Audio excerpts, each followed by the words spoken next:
Shalom, kami menyambut saudara sekalian dan juga bagi Anda yang baru pertama kali bergabung dalam ibadah online GBI Battle. Kiranya saudara sekalian dalam keadaan yang sehat, penuh dengan sukacita dan dalam perlindungan Tuhan. Bagi yang baru pertama kali bergabung dan juga bagi Anda yang rindu untuk didoakan dan dilayani dapat mengirimkan komen pada kolom chat yang tersedia. Sebelum kita mengikuti ibadah ini, mari kita berdoa. Terima kasih Tuhan buat sepanjang hidup kami. Kami bersyukur karena kami ada, karena kebaikan Tuhan, karena perlindungan Tuhan. Kami mau mulai ibadah hari ini dan kami mau berserah penuh kepada Tuhan yang berkuasa dalam hidup kami. Terima kasih, terpuji namamu, kami mau mulai di dalam nama Tuhan Yesus. Amin. Amin. Mari kita masuk ke dalam hadirat Tuhan dengan sukacita. Kita membawa pujian dengan sorak-sorai. Amin. Mari bertepuk tangan bagi Tuhan.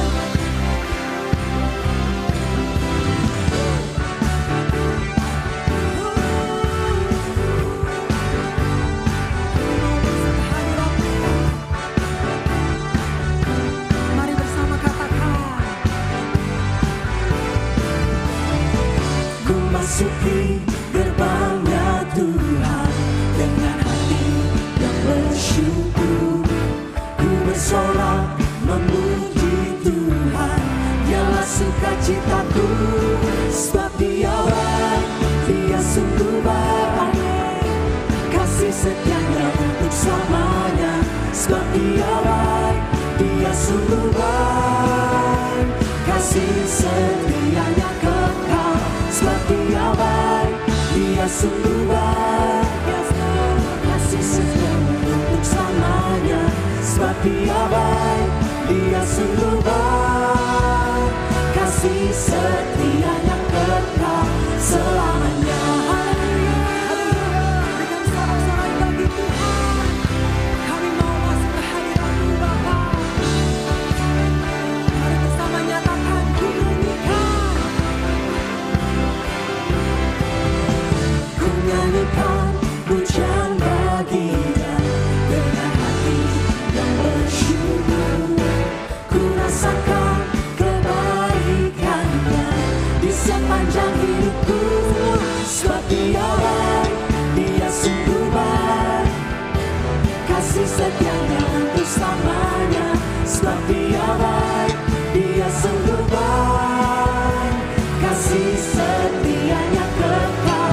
Sebab Dia baik, Dia sungguh baik, amin, kasih setianya untuk selamanya. Sebab Dia baik, Dia sungguh baik, kasih setianya kekal. Kasih-Nya tak pernah berubah, dulu sekarang dan selamanya. Terpujilah Tuhan, terpujilah Yesus, terpujilah Tuhan, terpujilah Yesus, terpujilah Tuhan, terpujilah Yesus. Sebab Dia baik, semua bertepuk tangan bagi Tuhan, kasih setianya untuk selamanya. Sebab Dia baik, Dia sungguh baik, kasih setianya kekal. Sebab Dia baik, kasih setianya untuk selamanya. Sebab Dia baik, Dia sungguh baik, kasih setianya kekal. Sebab Dia baik, Dia sungguh baik, kasih setianya untuk selamanya. Sebab Dia baik, Dia sungguh baik, kasih setianya kekal, kasih setianya kekal selamanya. Haleluya.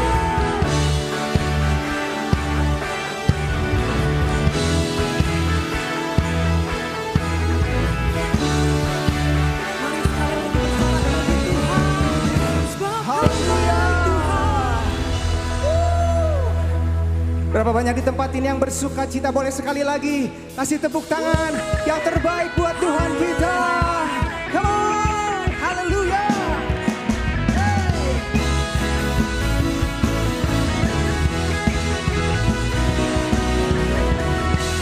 Dari hari ke hari tak pernah terbatalkan, berkat-Mu turun atas hidupku. Katakan dari hari ke hari.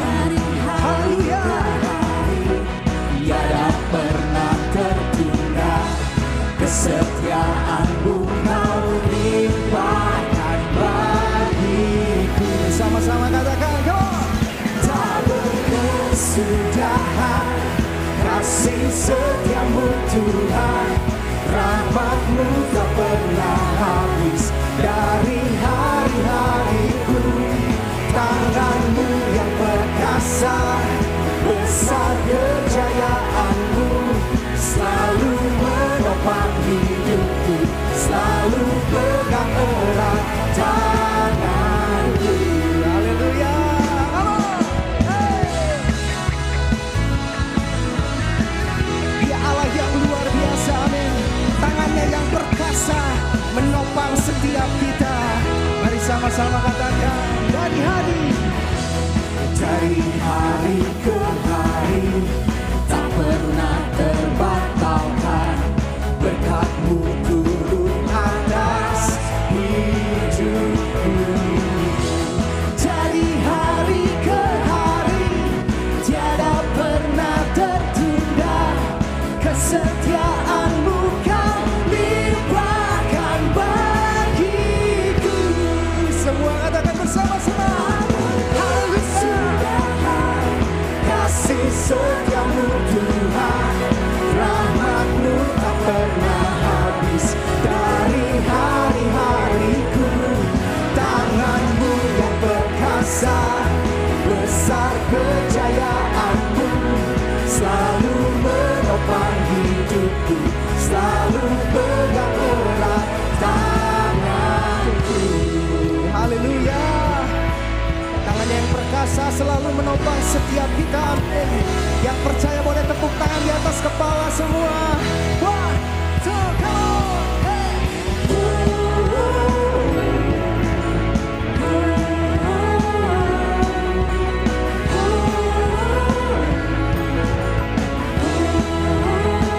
Serukan,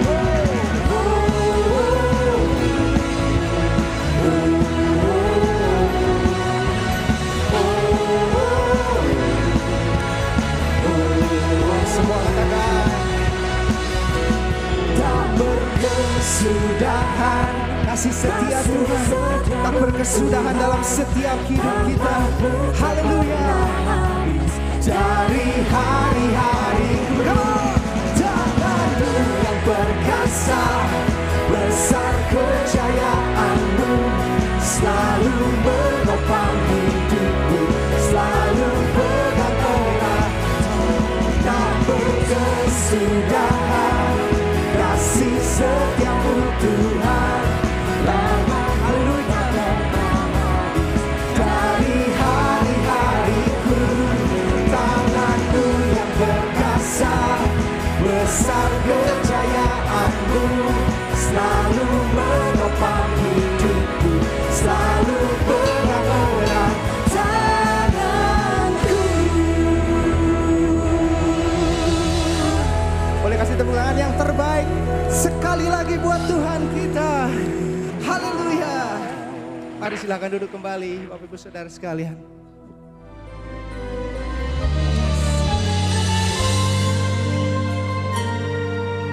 Kami bersyukur Tuhan Yesus.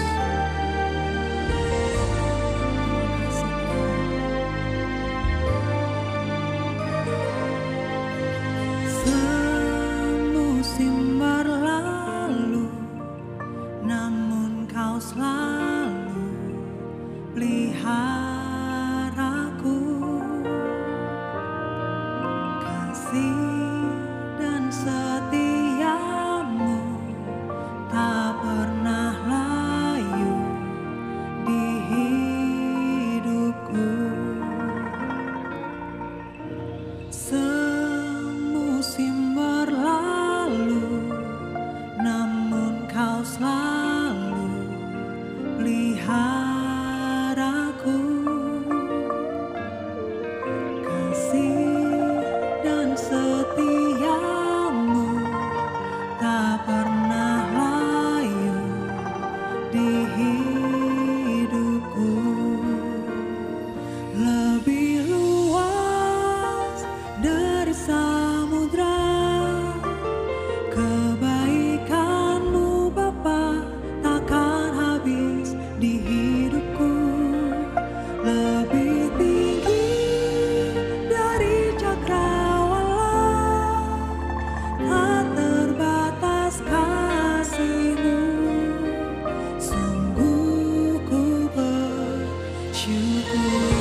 berlalu, namun Kau selalu peliharaku.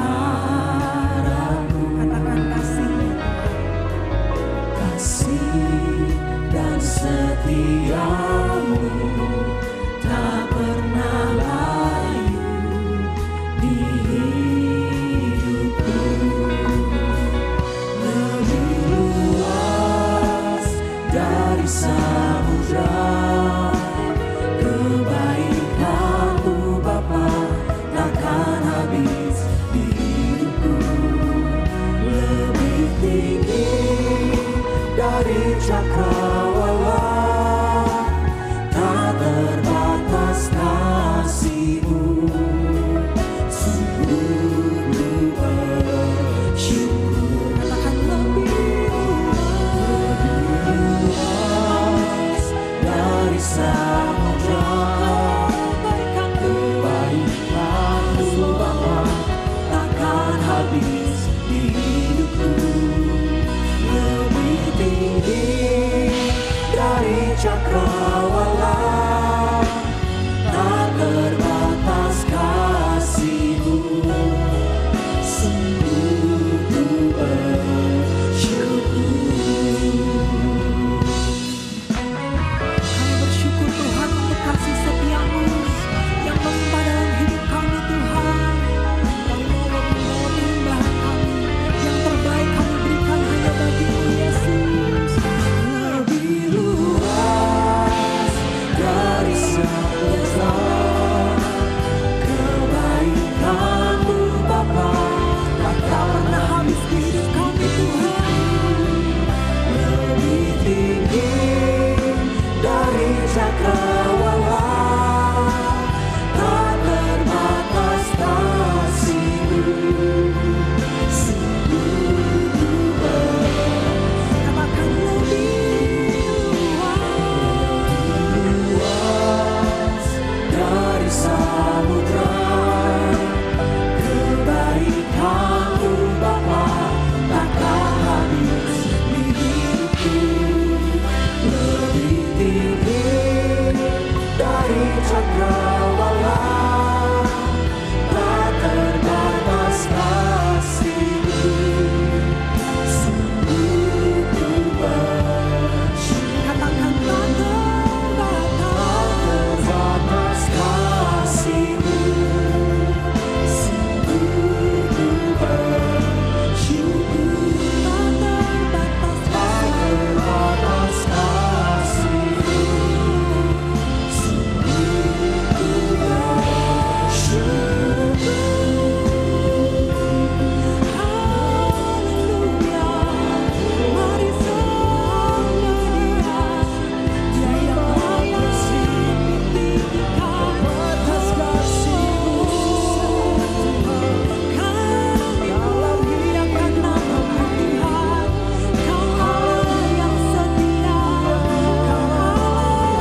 tak pernah habis Tuhan dalam hidup kami. Tinggi dari cakrawala, Amin. tak terbatas kasih-Mu. Sungguh ku bersyukur. Sekali lagi katakan lebih luas dari samudra kebaikan-Mu. kebaikan-Mu Bapa takkan habis di hidupku. Lebih tinggi dari cakrawala, tak terbatas kasih-Mu. Sungguh ku bersyukur. Katakan tak terbatas. Tak terbatas kasih-Mu. Sungguh ku bersyukur Tuhan. Sekali lagi katakan tak terbatas. Tak terbatas kasih-Mu. Sungguh ku bersyukur. Mari berikan sorak-sorai kemuliaan bagi Tuhan. Sebab Dia yang layak ditinggikan.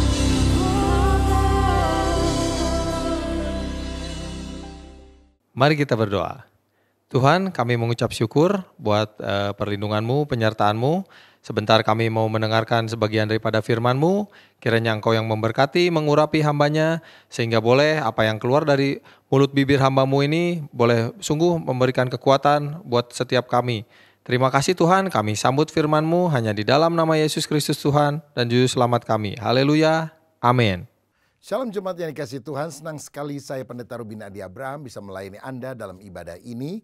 Dan hari ini saya akan menyampaikan firman dengan judul Kasih Mula-Mula.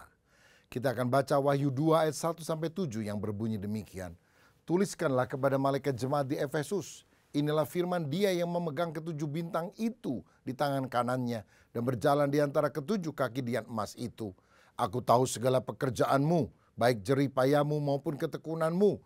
Aku tahu bahwa engkau tidak dapat sabar terhadap orang-orang jahat, bahwa engkau telah mencobai mereka yang menyebut dirinya rasul, tetapi yang sebenarnya tidak demikian, bahwa engkau telah mendapati mereka pendusta, dan engkau tetap sabar dan menderita oleh karena namaku, dan engkau tidak mengenal lelah. Namun demikian aku mencela engkau karena engkau telah meninggalkan kasih-Mu yang semula. Sebab itu ingatlah betapa dalamnya engkau telah jatuh, bertobatlah dan lakukanlah lagi apa yang semula engkau lakukan. Jika tidak demikian, aku akan datang kepadamu dan aku akan mengambil kaki dianmu dari tempatnya, jikalau engkau tidak bertobat. Tetapi ini yang ada padamu, yaitu engkau membenci segala perbuatan pengikut-pengikut Nikolaus yang juga aku benci. Siapa bertelinga hendaklah ia mendengarkan apa yang dikatakan Roh kepada jemaat-jemaat. Barang siapa menang, ia akan kuberi makan dari pohon kehidupan yang ada di taman Firdaus Allah. Saudara sekalian, Efesus adalah kota pelabuhan yang pada waktu itu ada sekitar 200.000 orang penduduknya. Efesus adalah kota perdagangan yang sangat maju. Di sana ada kuil Dewi Artemis. Paulus pernah tinggal sekitar 2,5 tahun di kota Efesus, lebih lama daripada tempat lain yang dia kunjungi dalam pelayanan penginjilannya. Efesus ini juga adalah kota di mana Timotius pernah hadir dan melayani. Bahkan Yohanes, Rasul Yesus, itu sampai meninggalnya ada di kota Efesus. Saudara, saya pernah melihat makamnya di Efesus setelah dia kembali dari Patmos dan masih tetap selamat. Dia menghabiskan masa tuanya di sana.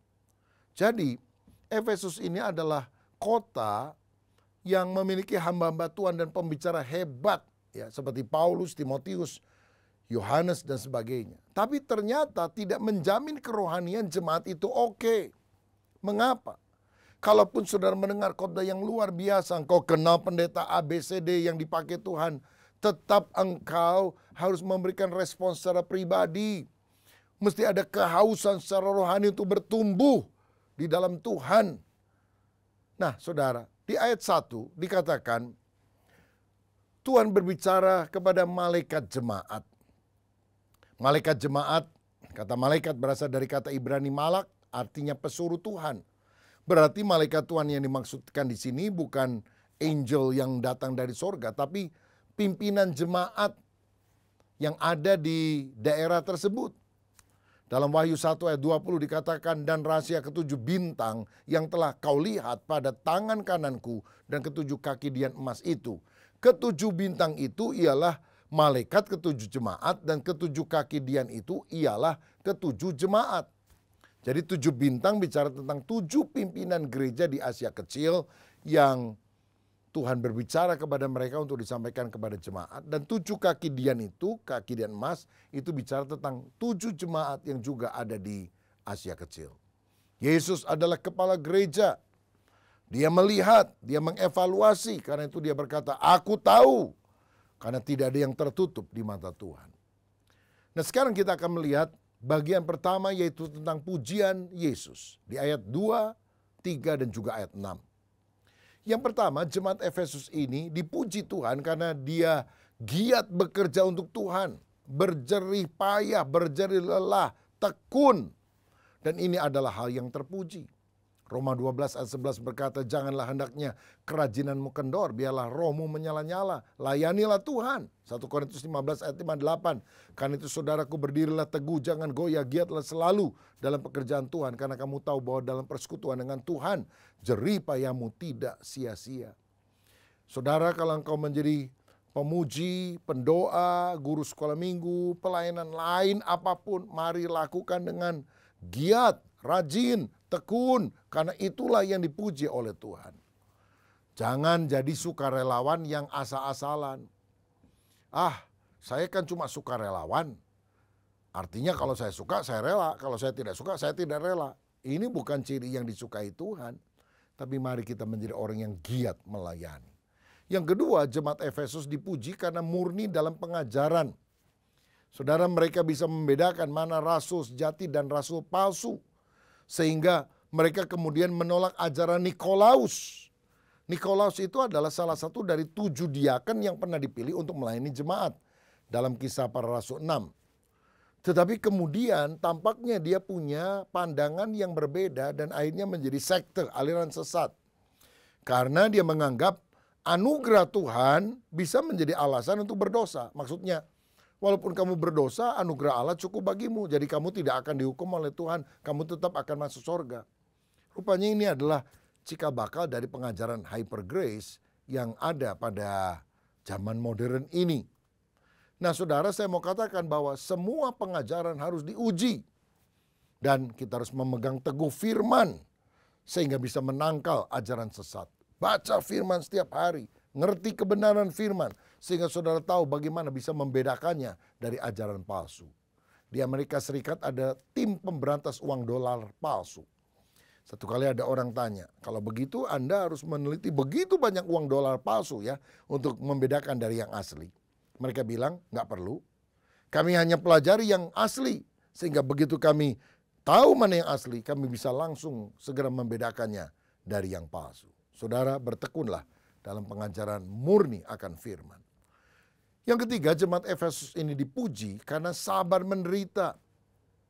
Mengapa mereka menderita? Karena mereka tidak mau menyembah Kaisar dan juga Dewi Artemis dengan ilmu sihir yang beredar pada kota tersebut. Akibatnya mereka dibenci oleh lingkungan. Sulit berjual beli. Mereka dikucilkan. Tapi mereka tetap setia kepada nama Yesus. Ini suatu yang dahsyat. Jadilah orang Kristen yang setia, senang atau susah. Saudara-saudara, karena itulah yang berkenan kepada Tuhan. Jadi secara objektif, sebelum menegur, Yesus memberikan pujian kepada jemaat Efesus. Nah, secara manusia jemaat ini adalah jemaat yang hebat. Tetapi mata Tuhan ternyata melihat lebih dalam. Ada kekurangan yang sangat fatal yang mereka miliki. Karena itu pada bagian yang kedua saya mau membahas bukan hanya pujian Yesus, tapi celaan Yesus. Namun aku mencela engkau karena engkau telah meninggalkan kasihmu yang mula-mula. Kata yang dipakai meninggalkan, bukan kehilangan kasih yang mula-mula. Kalau kehilangan itu mungkin nggak sadar. Tetapi meninggalkan adalah sikap dan tindakan mereka sendiri yang memang meninggalkan persekutuan yang akrab dengan Tuhan. Pada mestinya kita tidak boleh meninggalkan relasi kita yang berkobar dengan Tuhan. Dalam 1 Tesalonika 1 ayat 3, ini yang Paulus katakan bagaimana jemaat itu harus memiliki 3 unsur ini. Sebab kami selalu mengingat pekerjaan imanmu, kedua usaha kasihmu, dan ketiga ketekunan pengharapanmu kepada Tuhan kita Yesus Kristus di hadapan Allah dan Bapa kita. Saudara, 1 Korintus 13 berkata, tinggal 3 hal ini yang penting, iman, harap, dan kasih. Dan ketiganya itu di jemaat Tesalonika ternyata diwujudkan di dalam tindakan nyata. Sehingga dikatakan pekerjaan iman. Iman yang nyata dalam pekerjaan, dalam perbuatan baik. Pekerjaan yang motivasinya karena beriman kepada Kristus. Usaha kasih. Kasih bukan hanya ada di dalam hati, tapi dinyatakan di dalam usaha yang jelas. Ketekunan pengharapanmu. Punya pengharapan, tapi bertekun sampai akhir. Ini adalah hal yang harus kita miliki di dalam kehidupan. Jika tidak, kita meninggalkan semuanya itu, maka parahlah keadaannya. Nah, apa saja ciri-ciri dari orang yang telah kehilangan kasih mula-mula sehingga dicela oleh Yesus? Yang pertama, aktivitas atau kesibukan lebih penting daripada relasi dengan Tuhan. Mungkin kalau kita lihat contohnya di dalam Alkitab adalah Marta yang sangat sibuk melayani. Padahal Maria duduk di bawah kaki Yesus dan menerima kebenaran firman sehingga hatinya berkobar-kobar karena cinta. Saudara-saudara, kalau kita ini relasinya dengan Tuhan mulai renggang, maka kita malas doa, malas menggali firman. Karena pelayanan aktivitas mungkin telah mengambil tempat Kristus sendiri. Aktivitas kesibukan lebih daripada persekutuan dengan Kristus. Padahal kita harus seperti Maria juga yang duduk diam, bersekutu dengan Tuhan. Saya pernah membaca kisah tentang seorang dokter di Afrika Selatan yang bernama Christian Barnard. Dia adalah dokter yang kemudian menjadi terkenal karena berhasil menjadi dokter yang pertama kali sukses melakukan operasi cangkok jantung. Namanya populer, kaya raya, ternama. Tapi setelah dia ternama, istrinya minta cerai. Sampai wartawan tanya, heran ketika suami kamu belum terkenal, kamu setia, nggak mau cerai. Kenapa sekarang kamu minta cerai? Dia bilang, istrinya Christian Barnard itu bukan saya. Istrinya Christian Barnard sekarang adalah pekerjaannya. Pekerjaannya lebih utama daripada aku. Nah, saudara-saudara, relasi itu retak. Karena apa? Tidak lagi ada hubungan komunikasi yang baik satu dengan yang lain. Jangan sampai persekutuan kita dengan Tuhan renggang akibat terlalu banyak keaktifan, kesibukan, dan kita lupa bersekutu dengan Dia. Saya teringat satu kali ada seorang bapak yang sudah agak tua, punya anak gadis, ibu mereka atau istri daripada bapak ini sudah meninggal. Mereka tinggal di pinggir kota dan anaknya kerja di kota, lalu kalau sore anaknya pulang dari tempat pekerjaan, makan bersama dengan papanya, cerita-cerita pengalaman hari itu, dan akhirnya mereka masuk ke kamar masing-masing dan beristirahat. Begitu yang mereka lakukan setiap hari. Sampai satu kali, si anak ini pulang dari kantor, dia bilang, sorry Pak ya, saya hari ini nggak bisa nemenin papa makan sendiri aja. Saya di kamar saja, saya sudah makan tadi waktu mau pulang dari kantor. Papanya makan sendirian, anaknya menutup pintu dan tidak mau diganggu. Ternyata itu terjadi bukannya satu hari tapi beberapa minggu, saudara. Sehingga hati bapaknya menjadi sedih kenapa hal itu terjadi. Sampai satu pagi setelah kira-kira 1 bulan peristiwa itu terjadi.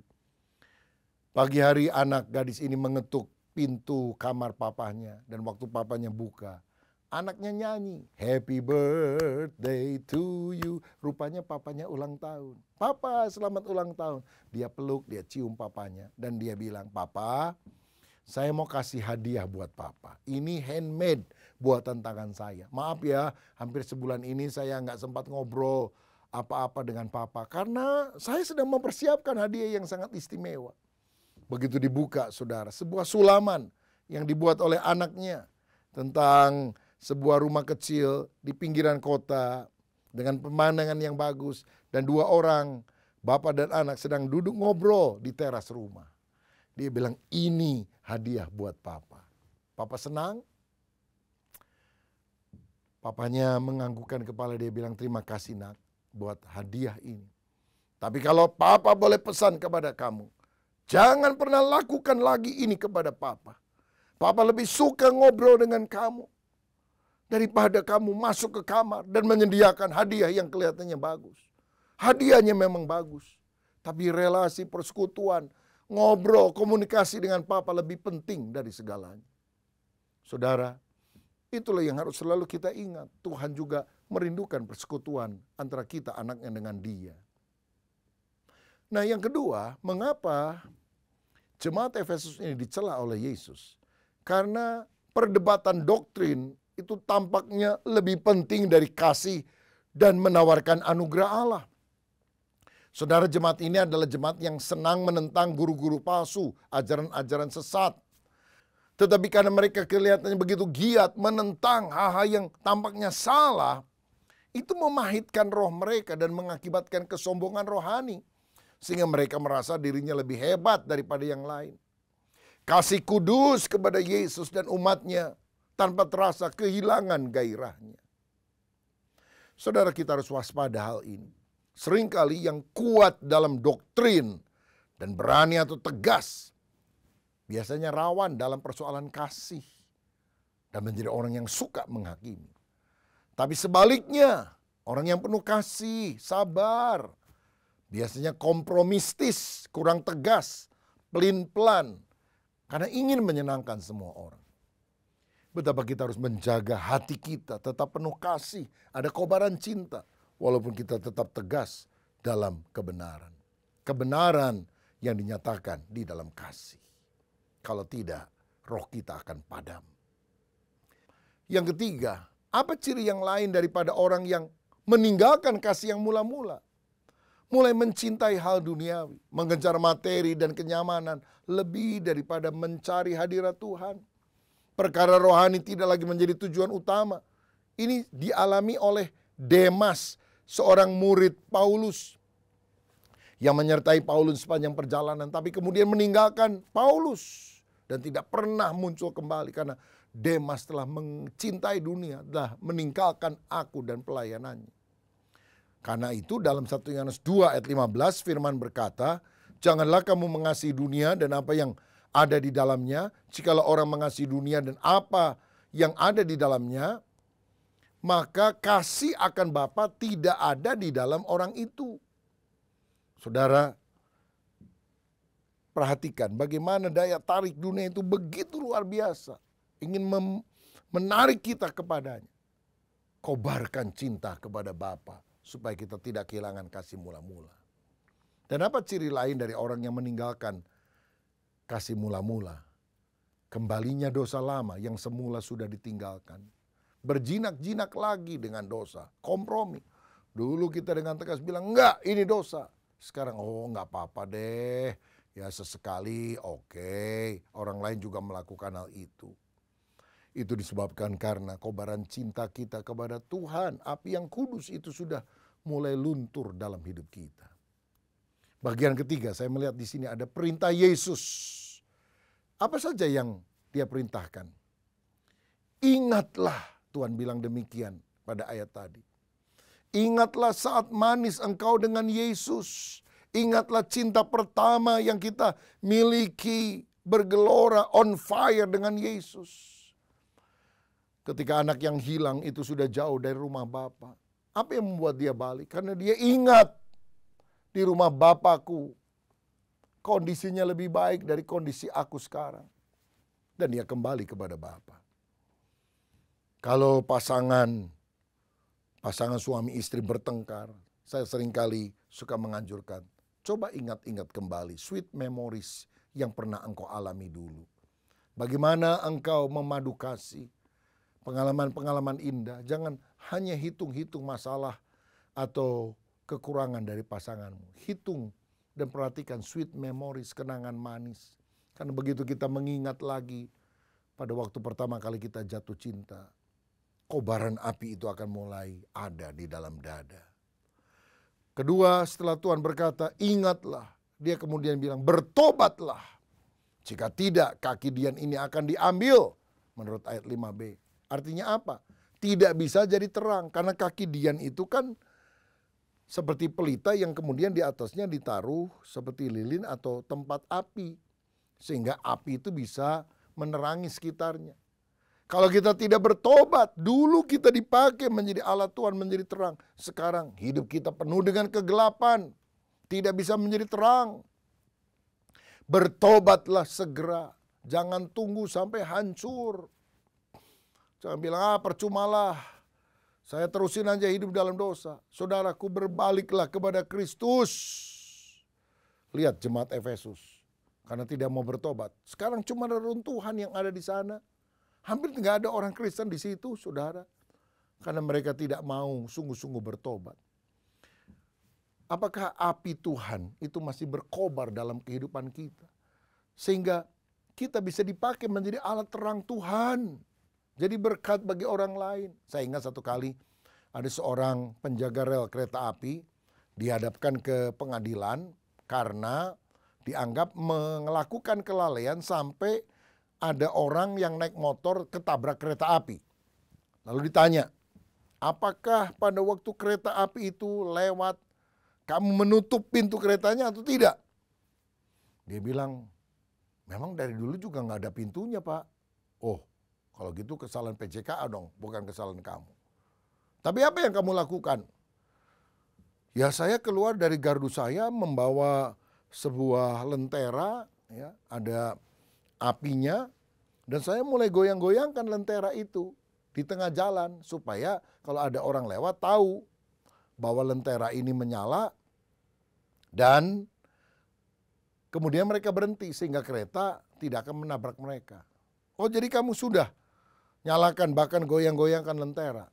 Iya, betul Pak Hakim. Akhirnya karena tidak ada bukti dilepaskan. Waktu dalam perjalanan pulang, temennya tanya, kamu kan benar. Kalau kamu benar ngapain kamu ketakutan banget tadi, stres banget. Saya takut ditanyain gini, oke waktu kamu goyang-goyangkan lentera itu lampunya masih nyala atau tidak? Karena begitu saya kibas sekali, mati itu lampunya. Tapi udah nanggung, saya kibaskan lagi aja. Makanya orang tidak bisa melihat bahwa ada lentera di sana. Nabrak gitu orang yang naik motor, matilah dia. Bagaimana dengan hidup kita? Apakah kita masih melayani tapi api itu sudah tidak berkobar lagi? Kita tidak bisa menjadi terang bagi banyak orang. Kelihatannya masih berkibar-kibar. Oh, masih melayani, masih melakukan aktivitas. Tapi api itu sudah padam. Sehingga kita tidak dipakai menjadi alat Tuhan. Mari kita bertobat kembali dan datang pada kasih yang mula-mula. Ingatlah, bertobatlah. Dan yang ketiga perintah Tuhan, lakukan lagi. Artinya perbaharui kasih yang dulu kamu pernah lakukan, lalu kemudian kamu tinggalkan, lakukan lagi. Lakukan lagi penyembahan yang lebih sungguh. Miliki lagi hati yang berkobar. Miliki lagi ketaatan karena kasih kepada Kristus. Lakukanlah lagi. Mari kita memperbaharui kasih kita kepada Kristus. Kristus harus di tempat pertama lebih daripada yang lain. Dan saya tahu bahwa kasih sejati itu bukan hanya perasaan di dalam hati, tapi mesti ada tindakan nyata dalam kehidupan kita. Sehingga kita falling in love with Jesus. On fire dengan kuasa Roh Kudus. Sebab jika demikian, kita akan sungguh-sungguh menjadi orang yang mengasihi Tuhan dengan segenap hati. Ibadah tanpa kasih adalah kewajiban yang membosankan yang keluar dari cinta kepada Allah. Tapi kalau ada cinta, wah itu suatu yang lain. Mungkin saudara masih menyanyi, masih berbakti, tapi loyo, bosan, tidak semangat, suam, kering, mati. Acara kebaktiannya tetap ada tanpa makna. Ayo saudaraku kembali pada kasih yang mula-mula. Hanya kasih ini yang dapat menyelamatkan kita. Karena gairah bersekutu di dalam doa, dalam firman, dalam ketaatan itu akan muncul kembali. Saya percaya ketaatan adalah batu ujian dari kasih. Orang yang mengasihi aku, mentaati perintahku. Kalau kita sungguh balik pada kasih Allah, maka ketaatan akan kita miliki. Dan yang terakhir ada janji Yesus di ayat 7b, barang siapa menang, dia akan mendapatkan pohon kehidupan. Artinya apa? Ada sukacita hidup kekal di dalam sorga bersama dengan Yesus. Karena Yesus sendiri adalah pohon kehidupan itu. Hari ini adakah di antara saudara setelah mendengar firman berkata, ya aku masih Kristen, aku masih dengar khotbah, kebaktian, online atau onsite. Tapi aku sudah lemes, gak berkobar-kobar, gak menyala-nyala lagi bagi Tuhan. Tuhan bilang, sadarilah betapa dalamnya engkau telah jatuh. Kembali kepada Tuhan saudaraku. Biar hatimu on fire, berkobar dengan cinta. Kalau ada dosa yang menutupi hidup kita, biar kita minta Tuhan menyingkirkan, mencabut dalam nama Yesus. Sehingga kita kembali bersekutu, akrab, intim dengan Tuhan sampai selamanya. Tuhan Yesus memberkati, mari kita berdoa. Bapa, terima kasih buat kebenaran firman-Mu. Kami tidak mau seperti jemaat Efesus yang pernah dibangun hebat oleh Paulus. Ada hamba Tuhan luar biasa seperti Timotius, Yohanes dan yang lain. Tapi karena meninggalkan kasih yang mula-mula, akibatnya sekarang menjadi reruntuhan. Tapi jadikan kami kaki dian yang terus menyala. Hidup kami menjadi berkat. Tariklah kami mendekat kepadamu. Biar kami berkobar lagi untuk membaca firman, berdoa, menyanyi, memuji Tuhan. Sehingga pelayanan kami juga lahir bukan karena kebiasaan, tapi lahir karena cinta kepada Tuhan. Dengar doa kami ya Tuhan. Jamah hati kami supaya kami menyala-nyala lagi bagi Engkau. Demi nama Yesus kami berdoa dan mengucap syukur. Haleluya. Amin. Salam sehati. Tuhan Yesus memberkati.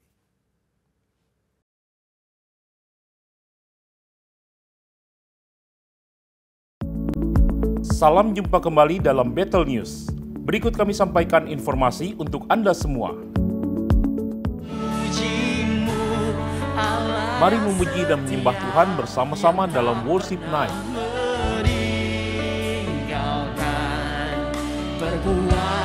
Yang diadakan pada Kamis 10 November jam 7.30 malam live on YouTube channel GBI Battle.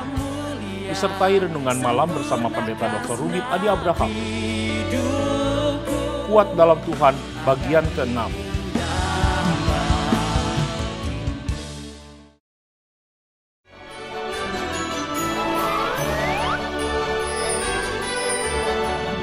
Bapak dan Ibu, mari ajak anak Anda bergabung dalam Backkids berdoa pada Jumat 11 November jam 6 sore melalui aplikasi Zoom.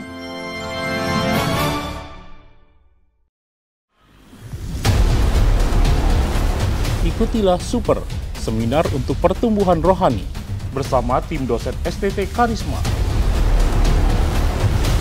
Yesus Kristus Tuhan kita. Diadakan secara online melalui aplikasi Zoom pada 11, 18, dan 25 November jam 7 malam.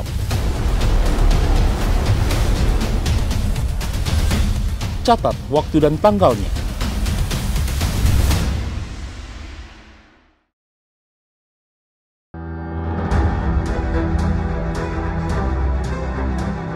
Shalom jemaat Tuhan, banyak suara mengatakan bahwa tahun 2023 merupakan tahun resesi, berat, suram, dan penuh dengan tantangan baru. Kenaikan harga pangan, kelangkaan energi, membuat inflasi sejumlah negara melambung tinggi. Lalu bagaimana persiapan Anda memasuki tahun 2023? Sudahkah Anda mempersiapkan iman Anda untuk semakin mengandalkan Tuhan di tengah badai hidup? Bapak Ibu Saudara, bergabunglah dalam program 40 hari yang mengubahkan yang akan dilaksanakan pada tanggal 11 November sampai 20 Desember 2022. Ada banyak rekan dan saudara lainnya berdoa, berpuasa, serta melakukan misi bersama dengan tuntunan firman Allah yang penuh kuasa, serta didampingi para fasilitator dan mentor yang melayani sepenuh hati. Pastikan Anda ikut mempersiapkan diri dan iman Anda karena gelombang kegerakan Allah yang dahsyat serta lawatan mujizat Allah akan Anda dapatkan. Terobosan dan kemenangan akan menjadi milik Anda. Segera daftarkan diri Anda pada nomor yang tertera di layar ini. Tuhan Yesus memberkati. Shalom.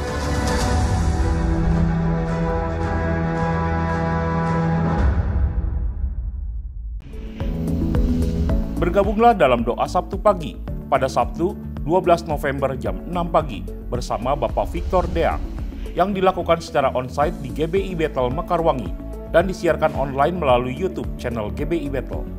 Dan doa Sabtu pagi di GBI Bethel Hyper Square jam 6 pagi bersama PDM Dr. Yanto Paulus. Mari ajak saudara, teman, rekan untuk berdoa bersama-sama.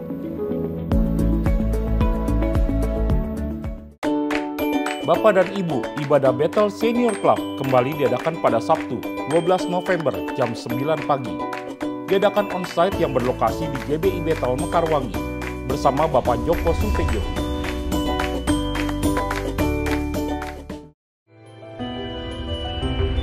Berikut ini adalah jadwal ibadah onsite dan online GBI Bethel Bandung. Ibadah onsite 12 November di GBI Bethel Taman Kopo Indah jam 5.30 sore. Bersama pembicara Bapak Sangfi. 13 November di GBI Bethel Hyper Square jam 7.30 dan 10.30 dilayani Pendeta Dr. Julius Ishak Abraham. 13 November di GBI Bethel Mekarwangi jam 7.30 dan 10.30 dengan pembicara PDP Christopher Santoso dan 4.30 sore dilayani PDP Rivosa Santosa. Berikut ibadah online yang disiarkan melalui YouTube channel GBI Bethel. Bagi yang mengikuti ibadah secara onsite, pastikan Anda telah divaksin. Tunjukkan bukti vaksin menggunakan aplikasi Peduli Lindungi, serta wajib menggunakan masker sesuai standar kesehatan.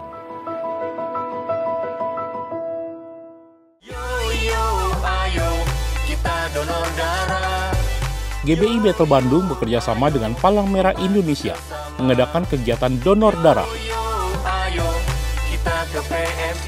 yang diselenggarakan pada Minggu 13 November mulai jam 9.30 pagi hingga jam 1.30 siang bertempat di lobi GBI Bethel Mekarwangi.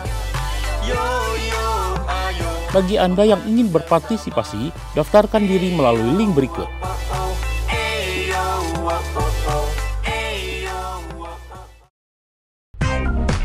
Bethel Business Community bekerja sama dengan Universitas Kristen Maranatha mengadakan acara pelatihan entrepreneurship bertemakan Business Starter Pack, Business Know-how and Communication Part 2 bersama pembicara Bapak Dr. Tan Kuang.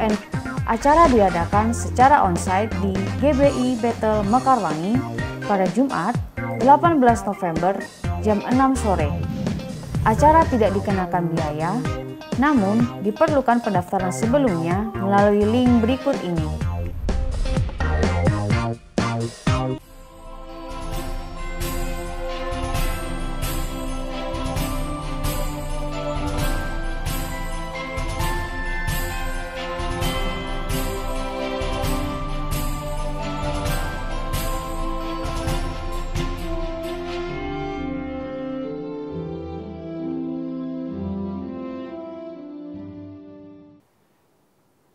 Bapak, Ibu, dan Saudara, mari kita akhiri ibadah kita dengan berdoa bersama-sama. Kami menaikkan syukur Bapa Surgawi, Engkau baik, bahkan sangat baik bagi kami. Engkau mengerti apa yang kami perlukan dan butuhkan. Engkau yang akan terus menuntun kami, menolong kami, dan setia mendampingi setiap kami. Ajarkan kepada kami yang memiliki berbagai macam kelemahan ini juga untuk tetap setia kepada Tuhan, taat kepada Tuhan, mengandalkan Tuhan di dalam kehidupan kami.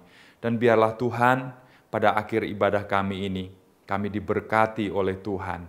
Kami menengadahkan tangan kami, dan turunlah atas kami sekalian sekarang berkat dari Allah Bapa Surgawi, kasih sayang dan karunia dari Tuhan kami Yesus Kristus, persekutuan dan pengurapan yang baru dari Roh Kudus, berkat Allah Tritunggal yang kami terima dalam nama Tuhan Yesus Kristus. Semua kita yang percaya dan diberkati Tuhan, mari katakan, amin. Sampai berjumpa pada kesempatan yang akan datang. Tuhan memberkati Anda sekalian.